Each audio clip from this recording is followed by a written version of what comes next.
¿Qué tal a todos? Arrancamos de lleno con un caso de estudio que, literalmente, es una locura.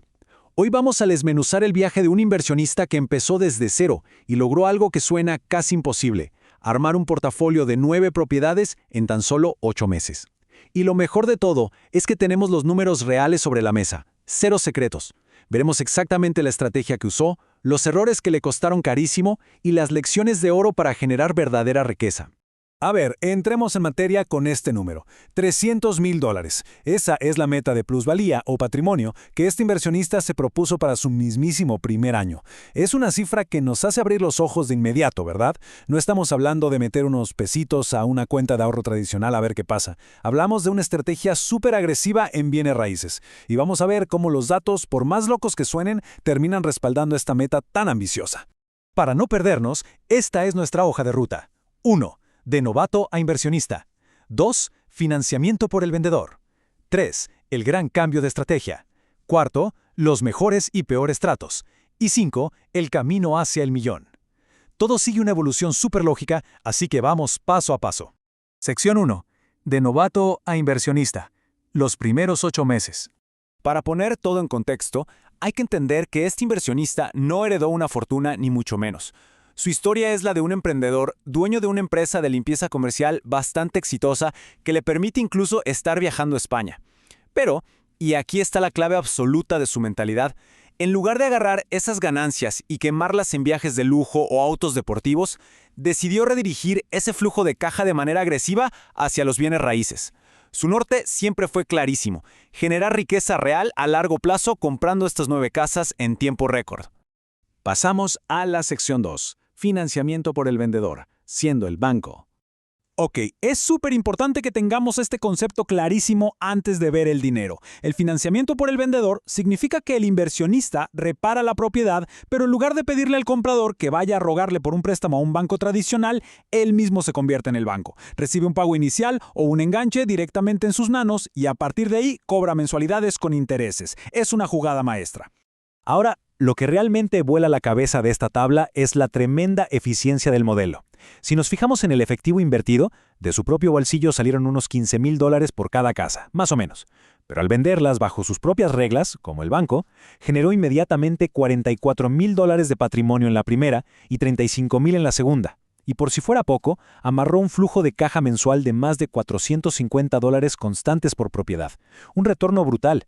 Y el truco de magia de armar estos contratos a 30 años con un 9% de interés es que se crea un ingreso mensual 100% pasivo. O sea, el inversionista ya no es el dueño legal de la casa. Si a las 3 de la mañana se rompe una tubería o se cae el techo, cero estrés, no es problema suyo. Pero el cheque mensual con los intereses sigue llegando religiosamente. Es lo mejor de ambos mundos. Sección 3. El cambio de estrategia. Flipping versus comprar y retener. Aquí llegamos a un punto de inflexión donde chocan dos mentalidades totalmente distintas. Del lado izquierdo tenemos la casa 4, un flip clásico: comprar, remodelar y vender rapidito. Sí, deja dinero en efectivo al instante, pero los impuestos son altísimos, y ahí se acabó el negocio. Pero miren el lado derecho, la casa 3, pensada para rentar y retener. Esta maravilla da dinero cada mes, permite usar la depreciación del gobierno para pagar menos impuestos y, lo más poderoso de todo, captura el crecimiento histórico del 5% anual sobre el valor de la propiedad. Y esto ilustra a la perfección la cruda realidad matemática. Hagamos la comparación. El flip de la casa 4 requirió casi $12,000 de inversión y dejó una ganancia de unos $11,400. Nada mal, repito, pero hasta ahí. En cambio, rentar la casa 3 requirió apenas $7,000, generó $35,000 en plusvalía inmediata y agárrense, se proyecta que agregue más de $115,000 de valor en los próximos 10 años. O sea, es invertir menos efectivo hoy para llevarse una rentabilidad inmensamente mayor mañana. Toda esta revelación nos lleva a una frase literal del inversionista, que resume el juego completo. A largo plazo ganó más dinero quedándome las casas que vendiéndolas. El IRS te permite declarar depreciación. Esa tremenda ventaja fiscal, usar la depreciación contable mientras la casa en realidad vale más cada día en el mercado libre, fue lo que hizo que se olvidara de los flips rápidos para siempre.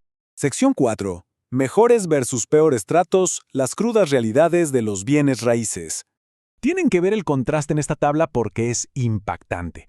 La casa 5 fue el negocio de la vida. Usando préstamos inteligentes, solo sacó $2,200 de su cartera para crear $50,000 de patrimonio. Una locura absoluta de apalancamiento. Pero del otro lado, la casa 6 fue una auténtica pesadilla financiera.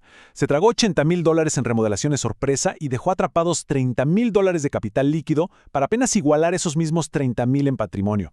Vamos a desmenuzar por qué esa casa 6 fue una trampa mortal. Más allá del terrible dolor de cabeza de pagar $80,000 en reparaciones, el verdadero enemigo mortal aquí es la pérdida de liquidez. Tener $30,000 congelados en un solo inmueble amarra las manos por completo para aprovechar otras oportunidades de compra. ¿Cuál es el plan de rescate? Súper pragmático. Rentarla un añito, esperar a que bajen las tasas y el mercado mejore, y luego venderla para poder rescatar todo ese capital atrapado. Pero fíjense cómo funciona la magia de apostarle al volumen, como él mismo dice. Lo bueno que fue la casa número 5 me compensa con lo malo que fue la casa número 6. Cuando se tiene un portafolio grande y diversificado, los home runs estratosféricos logran amortiguar y absorber los inevitables fracasos del camino. Al final del día, los números globales siguen estando súper en verde. Llegamos a la sección 5. El camino hacia el millón. Proyecciones a 10 años. Entonces, el punto clave de toda esta historia se resume en este número, $68,000. Literalmente, esa fue toda la cantidad de efectivo personal que tuvo que salir de sus ahorros para poner a rodar las primeras 6 casas. $68,000. Si hay disciplina de ahorro en una empresa, definitivamente no es una cantidad imposible, pues veamos en qué se transforma esta semilla.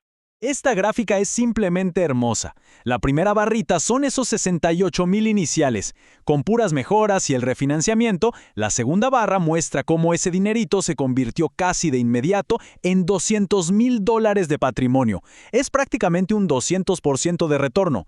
Pero miren la tercera barra. Ahí es donde entra la magia del tiempo. Solo por dejar pasar una década, esa apreciación natural va a sumar otros $365,000, sin mover un solo dedo adicional.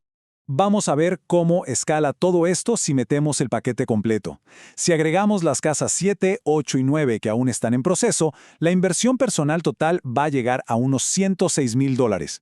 Bueno, pues si aplicamos las mismas métricas de crecimiento y de pago progresivo de hipotecas a todo el portafolio, esos $106,000 están en ruta directa para convertirse en prácticamente $1 millón de riqueza acumulada en 10 años. ¡1 millón! Lo que nos deja con una pregunta gigante para cerrar nuestro desglose visual de hoy. Ya vimos el increíble poder matemático del patrimonio a largo plazo, pero ¿realmente vale la pena lidiar con contratistas, techos caídos, tuberías rotas y el estrés de tener miles de dólares atrapados temporalmente? Es una evaluación de tolerancia al riesgo que cualquiera que busque libertad financiera tiene que hacerse frente al espejo. Los riesgos son reales, sí, pero los números están ahí.